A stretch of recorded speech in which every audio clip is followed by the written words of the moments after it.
ሐመረ ብርሃን የብራና ስራ ድርጅት ከዛሬ ዓመት በፊት ለግሸን ደብረ ከርቤ 160 የፍየል ቆዳ የፈጀ 14ቱ ቅዳሴ ከነምልክቱ የስኔ ማርያም አምጥቶ አስረክቧል።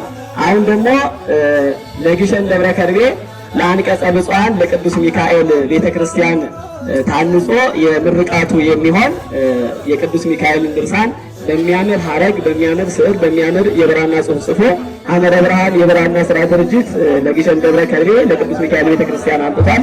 እግዚአብሔር ይመስገን።